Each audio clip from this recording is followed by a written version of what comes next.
I've said it before, and I will say it again. It's great to be the king, isn't it? Oh, it is, Bonnie. It is great to be the king of sparkle. That's what I feel the sequel is. It's all sparkle, and I imagined it. Well, I have to ask you this because I am pretty sure when you started, when you actually sat down to write this script, you were thinking a lot about the fans in mind. Because the last time I spoke to you, my first complaint was, why isn't Aiden in the first film? Here we go. He's here. I always sit down to write Sex and the City, and the first thought is, and I'm not kidding, I don't know if it's healthy, I don't know if it's a people-pleasing thing, I always think, what does the audience want? Like, what would be a surprise? What would be needed?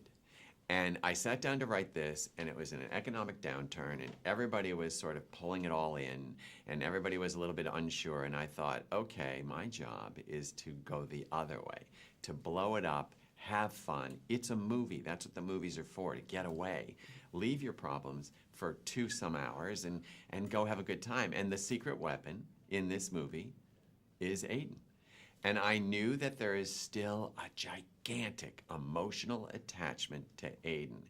And I didn't use him in the first one because I felt it was, I thought about it, but I thought, no, he's moved on. And that's what we dare to do in Sex and the City. We sort of surprise you every now and then, just he's gone, and then all of a sudden here he is.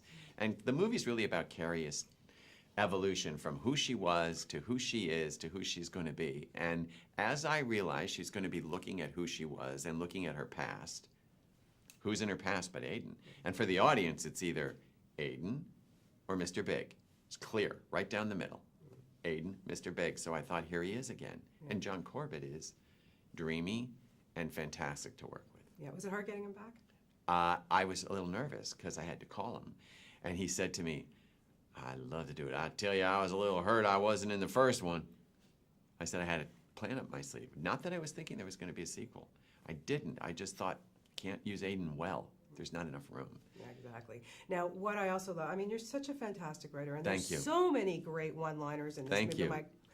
The Jude Law line. I'm sorry. Like I wanted it to be funny. I wanted to hear laughter in the theater. The first movie felt to me like I wanted it to be emotional and sad and people crying for her in the dark and feeling that pain because they missed it and it's heartbreak, and that's fun in the movies too. This one I wanted to be a lot of laughs, and yet still there's a nice emotion. Oh, big time. But what I love so much is because, well, maybe because I'm the same age as these women, but they're really embracing who they are now. They're not trying to be 25 years old again. They're dealing with the issues that so many of us can relate to. How on earth do you know this stuff so well? Well, first of all, I know the characters well. So I've been writing the characters since the series began. So I know the characters. So they're already in my head, and I understand where they've been. So as a writer, and my only rule with Sex and the City really is don't repeat. So if I have that rule, I have to move them forward.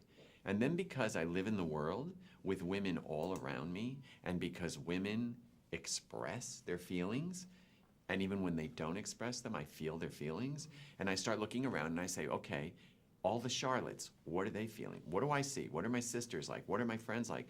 What are the Carries feeling? What am I like in a relationship now after these years? You know, what part of me is interested in a problem? Like, how do you become a couple after you've been single for so long?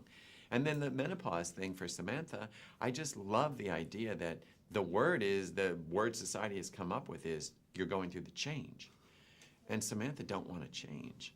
And I love that she's the fierce lion who's going to sort of fight this and go all the way with it, but in a comic way. And then, of course, it's fun to explore Miranda, who has been a work head her entire life, to see what happens when she puts down her BlackBerry. Yeah. It's all around you. And if you're lucky to be the guy who gets to write women, it's your job to reflect them back, because the audience is the thing that is making this continue. It's not a number at the box office.